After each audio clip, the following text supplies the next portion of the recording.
So the question is, a small spherical ball of radius r falling through a viscous medium of negligible density has terminal velocity v.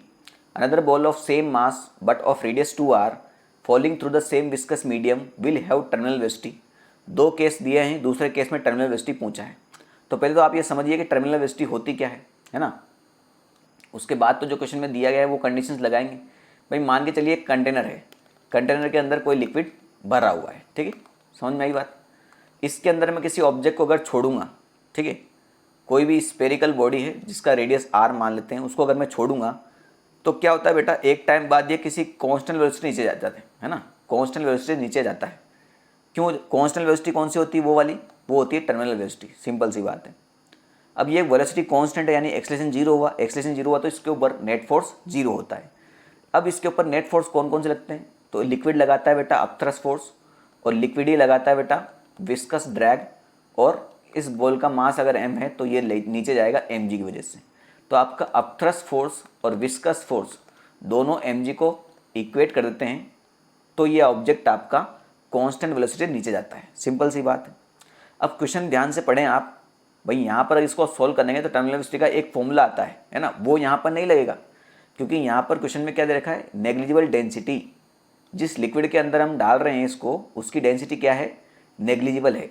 अब density of liquid कहाँ काम आता है बेटा, वो काम आता है अपथ्रस्ट फोर्स में.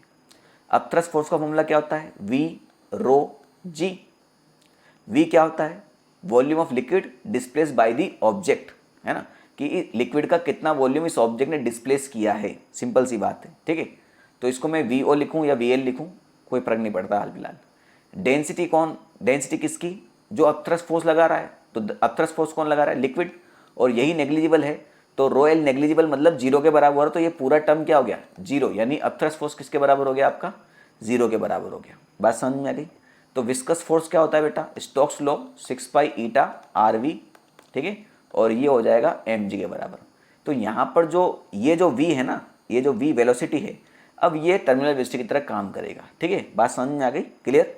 तो यहाँ पर ध्यान से देखिए आप, बाकी सब टर्म को एक तरफ लेके जाइए. सब कुछ कांस्टेंट है भैया, है ना, सब कुछ कांस्टेंट है. सेम मीडियम है ना, सेम बॉल है, सेम मास है. तो यहाँ पर 6 पाई भी कांस्टेंट हो गया. तो इसको ध्यान से अगर देखूँ तो v is inversely proportional to r दिखाई दे रहा है मुझे, है ना. 6 पाई कांस्टेंट हो गया, मीडियम सेम, ईटा भी कांस्टेंट हो गया, मास भी सेम है, और जी तो हमेशा कांस्टेंट रहता ही है. तो v is inversely proportional to r. अब दो केस जो दिए गए हैं बस उन दोनों को लगा लो. तो ये हो जाएगा v2 divide by v1 is equal to r1 divide by r2. Reciprocal में है ना. तो v2 मुझे निकालना है, v1 कितना है, v दिया है, r1 कितना दिया क्वेश्चन में, r दिया है, और r2 कितना दिया है, 2r दिया है. ये r से r खत्म हो गया, तो v2 will be equal to v divide by 2. Simple सा सॉल्यूशन.